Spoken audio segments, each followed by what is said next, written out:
In this video, we're going to be talking about stop motion animation. So what is stop motion animation? Stop motion is an animation technique which allows static objects to look like it's live on screen. This is done by taking pictures each time the object is being moved. Each picture is also called a frame, and when all these frames are played, it makes the object look alive and it shows movement. Some of the objects used in stop motion animation will be puppets, clay figures, and more, as these objects are easy to use and can be handled easily. Objects/puppets are moved frame by frame to create an illusion of movement. How does stop-motion animation differ to various other forms of animation? There are many types of animation in this world, for example CGI. CGI is known as computer-generated imagery, and this means that all the frames and editing was done through computers. CGI means that the computer is the machine generating animated images, and comparing this to stop motion there is a huge difference, because in CGI every frame is computer generated, while for stop motion animation everything is primary, so you're the person taking the frames through a camera. Another form of animation is called cell animation. Cell animation is when you have a transparent piece of sheet and then draw on it with a black marker. Then you color the object you drew with the white fluid. You can then use another transparent piece of sheet and draw the same object, but maybe have it a bit different, like doing another action. For example, the first transparent sheet can have the object's eyes open, and the next transparent sheet can have the object's eyes closed. The characters or objects are drawn on these transparent sheets and then laid over a static background drawing. Stop motion animation is different to cell animation because you don't need to use these transparent sheets to create people or objects, and can easily use objects such as a stone. You can use these stones to make them look like they can walk and talk, and in stop motion animation you're using physical static objects to make them move around, creating smooth movement. In cell animation, each frame means that there is a different transparent sheet being used. So what I mean by this is that the first frame will have a man looking at you, and then maybe for the second frame this man is doing a different action on the transparent sheet. This will result in you having one frame equaling one transparent sheet. So if you have 5 frames, you have 5 transparent sheets. So what is frames, frame rate, and time lapse? A frame in stop motion animation is a picture that you take. For example, if you take 2 pictures, that means you have 2 frames. Frames are important because each picture you take is a frame, and when you put all these frames together, it creates movement. An example of frames would be if you have a notebook with the same object drawn on each page. All those objects moving slightly each time you flip the pages, creating movement, and this is also used in stop motion animation. So like I mentioned earlier, each picture you take is a frame. When you put all these frames together, it creates movement, which is one of the objectives of stop motion animation. There's also frame rate, which is important in stop motion animation, and what I mean by frame rate is how many frames there are per second. The less frames you have per second, the more choppy and not smooth the video looks. While if you have around 30 or more frames per second, it starts to get smoother for the people's eyes, and people feel like the video is playing smoothly. When people hear the word 30 FPS, it means 30 frames per second. And what this means is how many frames are there per second, like for a camera, how many frames is the camera capturing per second. There's also time lapse, which is usually on devices such as a phone or camera. Time-lapse photography is a technique whereby the frame rate is much lower than which will be used to play the sequence back.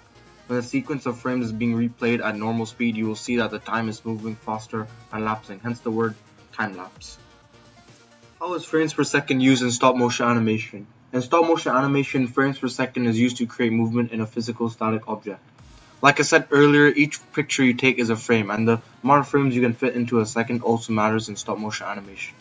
The reason why the amount of frames you can fit into a second matters is because of how smooth everything looks each time you're able to fit more frames into a second. In stop motion animation, pro animators normally work around the range of 12 to 24 frames per second. How has stop motion animation evolved? Human beings' eyes feel that 18 frames per second, also known as FPS, is smooth because of its blurring. In modern days, we see that films and TV are using 24 frames or more per second. Look at the movie Hobbit, they used 48 frames per second to create a feel of smoothness. Stop motion animation has been around for a very long time, around the same time as the evolution of puppets. When stop motion animation had started off, it was to create the movement of physical objects such as stones and toys, and this then evolved into other types of animation such as cell animation, CGI, and puppet animation. So this is our research task. Our research task is to research 4 stop motion animators, so 2 pioneers and 2 modern day contemporary stop motion animators. My 2 pioneers are George Pal and Stuart Blackton, while my 2 contemporary stop motion animators are Henry Selick and Tim Burden.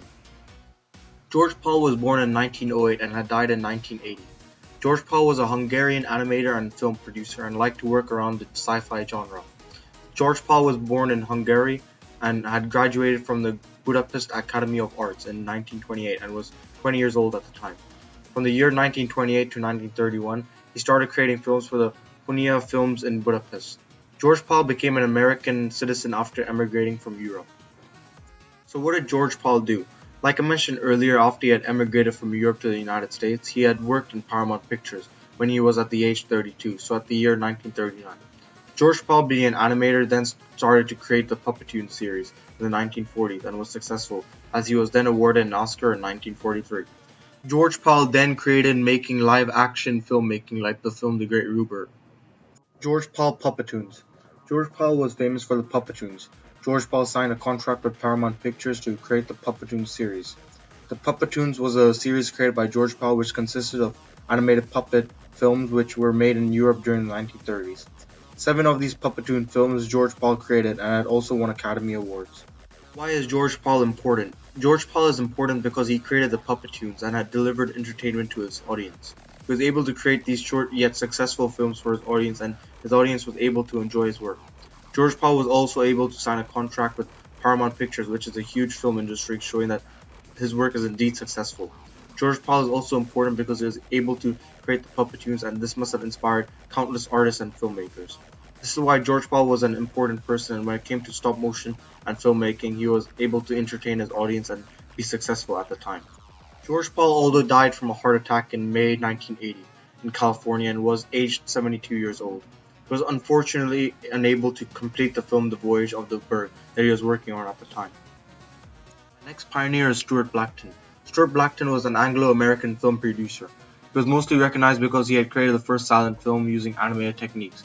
He was born on January 5, 1875 and died August 13, 1941 and was aged 66. What did Stuart Blackton do?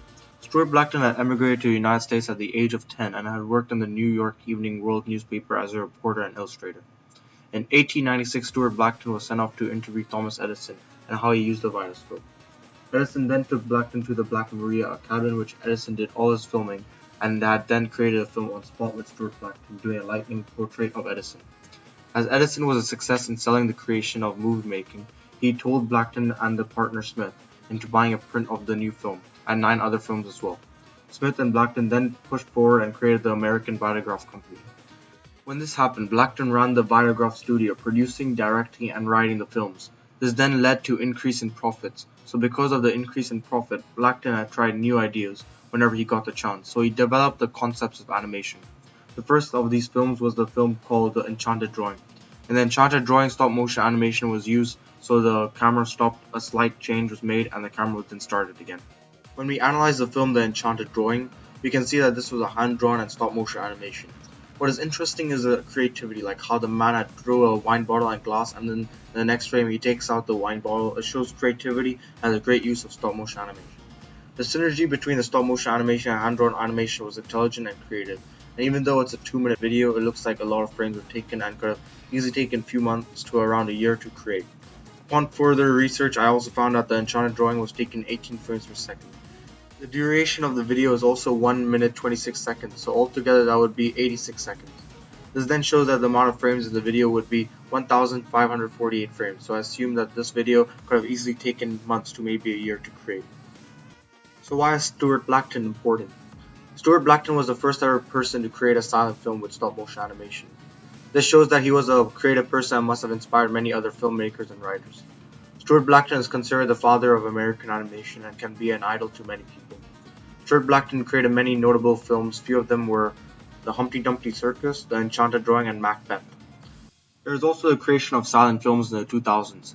Most of the greatest silent films were movies like The Call of Cthulhu or Stubble Trouble, and this shows that Stuart Blackton's creation of the first silent film did inspire other artists and filmmakers to create other silent films. Stuart Blackton had died due to a road accident. He had experienced lots of head injuries. Before Blackton had died, he had been working for a person named Hal Roach and was experimenting a method of improving color process backgrounds by using black light. My contemporary stop-motion animator is called Henry Selick, and he was born on November 30th, 1952. He is an American stop-motion animation director, producer, and writer, and is well known for directing the movies Coraline.